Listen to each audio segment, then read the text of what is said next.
ओम शांति 30/4/2024 प्रातः मुरली। ओम शांति बाप दादा मधुबन। ओम शांति मीठे बाप दादा, मीठे बच्चे। हाँ जी मीठे बाबा, अपना पोता मेल चेक करो कि सारे दिन में बाप को कितना समय याद किया है। कोई भूल तो नहीं की है, क्योंकि तुम हर एक व्यापारी हो। हम सब क्या हैं? बिजनेसमैन है। तो हमें पोता मेल चेक करना है कि कितना समय बाबा को याद किया और कोई भूल तो नहीं की। तो देखना है अपने को चमकता हुआ सितारा, बाबा को देखना है चमकता हुआ सितारा परम धाम में। ये याद हमें कितना समय रही, ये चेक करना है। और चेक करना है कोई भूल तो नहीं की। प्रश्न है, कौन सी एक मेहनत अंतर्मुखी बन करते रहो तो अपार खुशी रहेगी। उत्तर, जन्म जन्मांतर जो कुछ किया है, जो सामने आता रहता है, उन सब से बुद्धि योग निकाल सतो प्रधान बनने के लिए बाप को याद की मेहनत करो। जो जन्म जन्मांतर किया वो हमारे सामने आ रहा है, लेकिन हमें उन सब से बुद्धि योग निकाल बाबा को याद करना है। चारों तरफ से बुद्धि हटाए अंतर्मुखी मन बाप को याद करो। सर्विस का सबूत दो तो अपार खुशी रहेगी, तो हमें बहुत खुशी रहेगी। ओम शांति। बाप बैठ बच्चों को समझाते हैं। यह तो बच्चे जानते हैं कि रूहानी बाप रूहानी बच्चों को बैठ समझाते हैं। रूहानी बाप हुआ वेद का बाप, रूहानी बच्चे भी हुए वेद के बच्चे। बाप को तो सब बच्चों की सदगति करनी है। किस द्वारा? इन बच्चों द्वारा, अर्थात बी के द्वारा हम विश्व की सदगति करनी है। सारे विश्व के बच्चे तो यहाँ आकर नहीं पढ़ते हैं, नाम ही है ऐश्वर्य विश्वविद्यालय। मुक्ति तो सबकी होती ही है। मुक्ति खाओ, जीवन मुक्ति खाओ। मुक्ति में जाकर फिर भी सबको जीवन मुक्ति में आना ही है। तो ऐसे कहेंगे सभी जीवन मुक्ति में आते हैं वाया मुक्ति धाम। एक दो के पीछे आना ही है पाठ बजाने। एक दो के पीछे आना ही है पाठ बजाने सबको आना है, नंबरवार पुरुषार्थ अनुसार। तब तक मुक्ति धाम में ठहरना पड़ता है। बच्चों को अब रचयिता और रचना का मालूम पड़ गया है। यह सारी रचना अनादि है। रचयिता तो एक ही बाप है। यह जो भी सभी आत्माएं हैं, सब वेद के बाप के बच्चे हैं। जब बच्चों को मालूम पड़ता है तो वही आकर योग सीखते हैं। यह भारत के लिए ही योग है। बाप आते भी भारत में है। भारतवासियों को ही याद की यात्रा सिखलाकर पावन बनाते हैं और नॉलेज भी देते हैं कि यह सृष्टि का चक्कर कैसे फिरता है। यह भी बच्चे जानते हैं। रुद्रमाला भी है जो गाई और पूज्य जाती है, सिमरन की जाती है। भक्त माला भी है, ऊंचे भक्तों की माला है। भक्त माला के बाद होनी चाहिए ज्ञान माला। भक्ति और ज्ञान है ना। भक्त माला भी है तो रुद्र माला भी है। पीछे फिर रुंड माला कहा जाता है, क्योंकि ऊंचे ते ऊंचे मनुष्य सृष्टि में है विष्णु, जिसको सूक्ष्म वतन में दिखाते हैं। प्रजापिता ब्रह्मा तो यह है, इनकी माला भी है। आखिरी यह माला बन जाएगी तभी वह रुद्र माला और विष्णु की विजयंती माला बनेगी।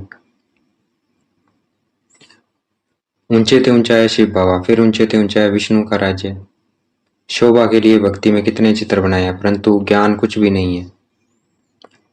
तुम जो चित्र बनाते हो उनकी पहचान देनी है तो मनुष्य समझ जाए, नहीं तो शिव और शंकर को मिला देते हैं।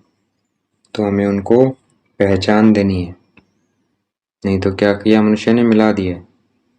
बाबा ने समझाया है सूक्ष्म वतन में भी सारी साक्षात्कार की बात है। हड्डी मांस वहां होता नहीं है, अर्थात सूक्ष्म शरीर है, वहां लाइट का शरीर है। हड्डी मांस वहां होता नहीं है, साक्षात्कार करते हैं। संपूर्ण ब्रह्मा भी है, परंतु वह है संपूर्ण अव्यक्त। अभिव्यक्त ब्रह्मा जो है उनके व्यक्त बनना है। तो संपूर्णता का चित्र कहाँ है हमारा? सूक्ष्म वतन में। अभी अव्यक्त है ब्रह्मा है जो उनको अव्यक्त बनना है। जब बाबा नहीं बने थे, मुरली जला रहे थे, शिव बाबा तो बता रहे हैं भाई बनना है। अब वो बने हुए हैं, अव्यक्त हैं। ब्रह्मा बाबा व्यक्त से अव्यक्त है। व्यक्ति व्यक्त होता है जिसको फरिश्ता भी कहते हैं। लाइट के शरीर को क्या बोलते हैं? फरिश्ता भी बोलते हैं। उनका सूक्ष्म वतन में चित्र रख दिया है। सूक्ष्म वतन में जाते हैं, कहते हैं बाबा ने शुभी रस पिलाया। अब वहां झाड़ आदि तो होता नहीं है, वैकुंठ में है, लेकिन ऐसे नहीं कि वैकुंठ से ले आकर पिलाते होंगे। यह सब सूक्ष्म वतन में साक्षात्कार की बातें हैं। अब तुम बच्चे जानते हो कि वापिस घर जाना है और आत्म अभिमानी बनना है। मैं आत्मा अविनाशी हूँ, यह शरीर विनाशी है। तो देखना है अपने को चमकता हुआ सितारा भृगुटी के मध्य में। मैं आत्मा अविनाशी हूँ, इसलिए अपने को आत्मा समझना है। यह शरीर तो विनाश हो जाएगा, इसलिए अपने को आत्मा समझना है। आत्मा का ज्ञान भी तुम बच्चों में है। वे तो आत्मा क्या है यह भी नहीं जानते हैं। उन लोगों को यह भी मालूम नहीं है कि कैसे उनमें 84 जन्मों का पाठ भरा हुआ है। यह नॉलेज सिर्फ बाप ही देते हैं, अपनी भी नॉलेज देते हैं, तमो प्रधान से सतो प्रधान भी बनाते हैं। बस यही पुरुषार्थ करते रहो, हम आत्मा है। यही पुरुषार्थ करते रहना कि हम आत्मा है। तो देखना है अपने को चमकता हुआ सितारा। अब परमात्मा के साथ योग लगाना है। सर्वशक्तिवान पतित पावन एक बाप को ही कहते हैं। सन्यासी कहते हैं पतित पावन आओ, कोई तो ब्रह्म को भी पतित पावन कह देते हैं। अब तुम बच्चों को भक्ति का भी ज्ञान मिलता है कि भक्ति कितना समय चलती है। ज्ञान में आने के बाद हमें भक्ति का पता लगता है कि भक्ति कितना समय चलती है। ज्ञान कितना समय चलता है ये बाप बैठ समझाते हैं। पहले कुछ नहीं जानते थे, मनुष्य होकर तुच्छ बुद्धि बन पड़े हैं। सतयुग में बिल्कुल स्वच्छ बुद्धि थे, कितने उनमें दैवी गुण थे। तुम बच्चों को दैवी गुण भी जरूर धारण करने हैं। कहते हैं ना यह तो जैसे देवता है, तो अच्छे कर्मों से ही कहते हैं। जब अच्छे कर्म करेंगे, प्यार से बोलेंगे सबके साथ, तो इसलिए कहते हैं जैसे देवता है। तो हमें वैसे भल साधु संत महात्मा को लोग मानते हैं, परंतु वह दैवी बुद्धि तो नहीं है, रजोगुणी बुद्धि हो जाते हैं। राजा रानी प्रजा है ना, राजधानी कब और कैसे स्थापन होती है यह दुनिया नहीं जानती है। यहाँ तुम सब नई बातें सुनते हो, तो माला का भी राज समझाया है। ऊंचे ऊंचे ते ऊंच है बाप, उनकी माला ऊपर में है। रुद्र वह है, निराकार फिर साकार लक्ष्मी नारायण, उनकी भी माला है। निराकार सबसे ऊंच शिव बाबा है, फिर साकार में लक्ष्मी नारायण है, उनकी भी माला है। ब्राह्मणों की माला अभी नहीं बनती है, क्योंकि ब्राह्मण चले जाते हैं। आज बना अभी के कल छोड़ के चला गया, तो इसलिए ब्राह्मणों की माला अभी नहीं बनती है। अंत में तुम ब्राह्मणों की माला भी बन जाती है। अंत में जो पक्के हो जाएंगे, जो नहीं जाएंगे, वो बन जाती है। इन बातों में जास्ती प्रश्न उत्तर करने की जरूरत नहीं है। मूल बात है अपने को आत्मा समझ परमपिता परमात्मा को याद करो। तो देखना है अपने को चमकता हुआ सितारा शिव बाबा को देखना है। यह निश्चय पक्का चाहिए। मूल बात है पतितों को पावन बनाना। सारी दुनिया पतित है, फिर पावन बनना है। मूल वतन में भी सभी पावन है, तो सुखधाम में भी सब पावन है। तुम पावन बनकर पावन दुनिया में जाते हो, गोया पावन दुनिया स्थापन हो रही है। यह सब ड्रामा में नूंद है। बाप कहते हैं सारे दिन का पोता महल देखो, कोई भूल तो नहीं हुई है। व्यापारी लोग मुरादी संभालते हैं, यह भी कमाई है। तुम हर एक व्यापारी हो, तो हमें चेक करना है हम व्यापारी हैं। देखना है मैं बिजनेसमैन हूँ, कितना समय याद किया, कोई भूल तो नहीं करी। बाबा से व्यापार करते हो, हम शिव बाबा से व्यापार करते हैं। अपनी जांच करनी है हमारे में कितने दैवी गुण हैं, कितना बाप को याद करते हैं, कितना हम शरीरी बनते जाते हैं। तो देखना है अपने को चमकता हुआ सितारा इस शरीर से अलग। देखना है अपने को इस शरीर से अलग अशरीरी। देखना है अपने को परम धाम में, वहां शरीर नहीं होता है। कितना बाप को याद करते हो, कितना हम शरीरी बनते जाते हैं। हम अशरीरी आए थे, फिर अशरीरी बनकर जाना है। अभी तक सब आते ही रहते हैं, बीच में जाना तो एक को भी नहीं है। वही ड्रामा का जब तक चक्कर पूरा नहीं हो जाता 5000 साल का, तो बीच में कोई भी नहीं जा सकता। जाना तो सबको इकट्ठा है, सब इकट्ठे जाएंगे। भल सृष्टि खाली नहीं रहती है, गायन है। सृष्टि पूरी खाली नहीं होगी, गायन है। राम गयो रावण गयो, परंतु रहते दोनों हैं। रावण संप्रदाय जाता है तो फिर लौट कर नहीं आता है, बाकी ये बच जाते हैं। यह भी आगे चक्कर चलकर सब साक्षात्कार होना है। यह जानना है कि नई दुनिया की कैसे स्थापना हो रही है, पिछाड़ी में क्या होगा, फिर सिर्फ हमारा ही धर्म रह जाएगा। सतयुग में तुम राज्य करेंगे, कलयुग खत्म हो जाएगा, फिर सतयुग को आना है। अभी रावण संप्रदाय है और राम संप्रदाय दोनों है। संगम युग पर ही यह सब होता है। अभी क्या है, दोनों संप्रदाय हैं, ये सिर्फ संगम युग पर ही होता है। राम भी है और रावण संप्रदाय भी है। अभी तुम अभी तुम यह सब कुछ जानते हो। बाप कहते हैं बाकी जो कुछ राज है वह आगे चलकर धीरे धीरे समझाते रहेंगे। जो रिकॉर्ड में नूंद है, जो ड्रामा में जैसे बाबा का समझाने का पार्ट है, वैसे बाबा समझाते रहेंगे। वह खुलते जाएंगे, तुम समझते जाएंगे। इन एडवांस कुछ भी नहीं बताएंगे। यह भी ड्रामा का प्लान है। ड्रामा में जो पार्ट बताने का आएगा तभी बताएगा बाबा, शिव बाबा। रिकॉर्ड खुलता जाता है, बाबा बोलता जाता है, तुम्हारी बुद्धि में यह सब बातों की समझ बढ़ती जाती है। जैसे जैसे रिकॉर्ड बजता जाएगा वैसे वैसे बाबा की मुरली चलती जाएगी। ड्रामा का राज सारा भरा पड़ा है। ऐसे नहीं रिकॉर्ड से सुई उठाकर बीच में रख सकते हैं तो वह रिपीट हो, नहीं, वह भी फिर वही रिपीट होगा। नई बात नहीं है। बाप के पास जो नई बात होगी वह रिपीट होगी। तुम सुनते हो और सुनाते जाएंगे, बाकी सब गुप्त है। यह राजधानी स्थापन हो रही है, सारी माला बन रही है। अलग अलग जाकर रजाई में तुम जन्म लेंगे। राजा रानी प्रजा सब चाहिए। यह सब बुद्धि से काम लेना पड़ता है। प्रैक्टिकल में जो होगा सो देखा जाएगा।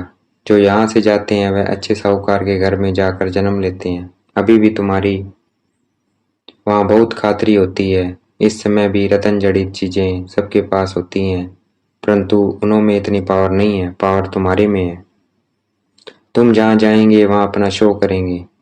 तुम तो उच्च बनते हो तो तुम जाकर वहाँ देवी चरित्र दिखाएंगे। असुरी बच्चे जन्मते ही रोते रहेंगे, गंदे भी होते हैं। तुम तो बड़े कायदे से पलेंगे। गंद आदि की बात नहीं है। आजकल के बच्चे तो गंदे हो पड़ते हैं। सतयुग में ऐसी बात हो न सके। फिर भी हेवन है ना, वहाँ बांस आती नहीं जो कहना पड़े अगरबत्ती जलाओ। बगीचों में बहुत खुशबूदार फूल होंगे।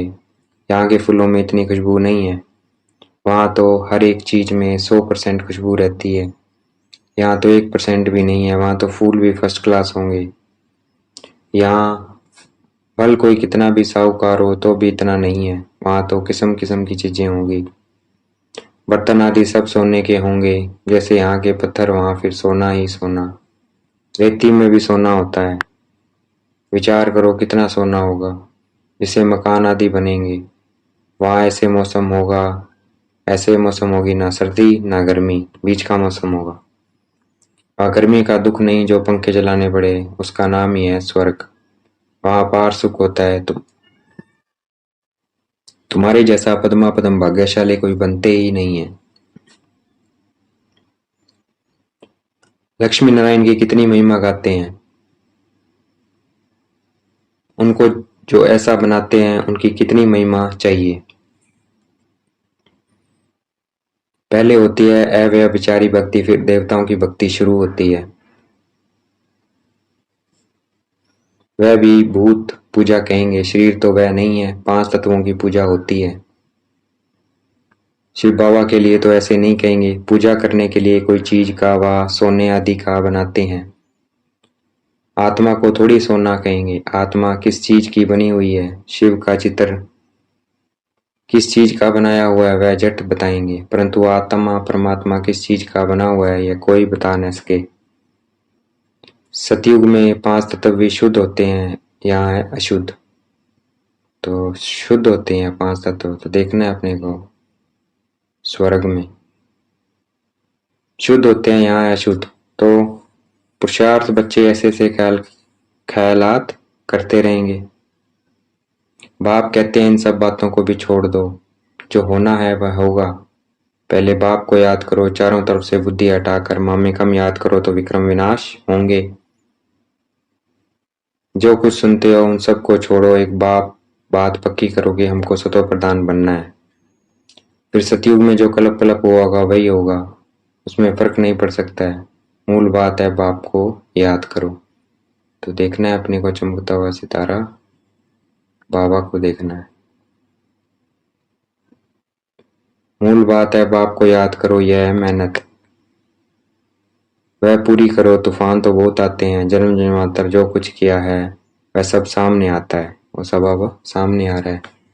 तो सब तरफ से बुद्धि योग को हटाकर मेरे को याद करने का पुरुषार्थ करो, बाबा को याद करने का अंतर्मुखी होकर।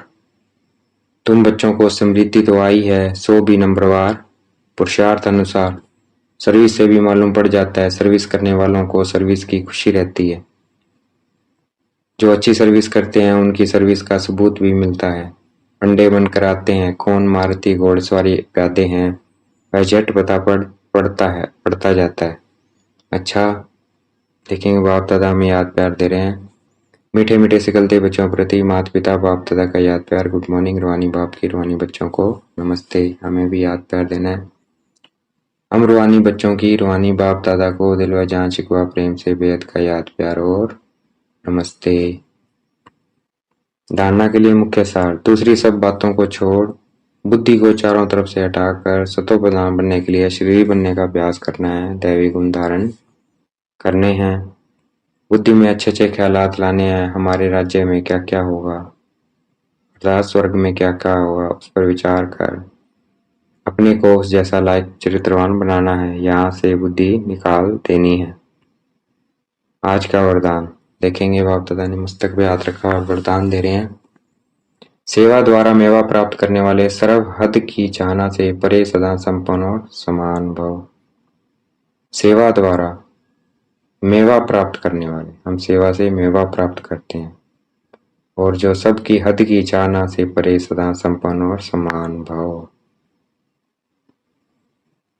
तो सबकी हद की चाहना से परे हमें संपन्न और समान बनना है सेवा द्वारा। सेवा व्याख्या है, सेवा का अर्थ है मेवा देने वाली। अगर कोई सेवा संतुष्ट बनाए तो वो सेवा नहीं है। ऐसी सेवा बल छोड़ दो, लेकिन संतुष्टता नहीं छोड़ो। जैसे शरीर की तृप्ति वाले सदा संतुष्ट रहते हैं, वैसे मन की तृप्ति वाले भी संतुष्ट होंगे। संतुष्ट तृप्ति की निशानी है। तृप्त आत्मा में कोई भी हद की इच्छा, मान शान, सेल्वेशन, साधन की भूख नहीं होगी। वह हद की सर्व चाहना से परे सदा संपन्न और सम्मान होंगे। आज का स्लोगन है, सच्ची दिल से निस्वार्थ सेवा में आगे बढ़ना, अर्थात पुण्य का खाता जमा करना। सच्ची दिल से और निस्वार्थ से आगे बढ़ना, अर्थात पुण्य का खाता जमा करना। अच्छा, ओम शांति। शुक्रिया बेटे बाबा, शुक्रिया।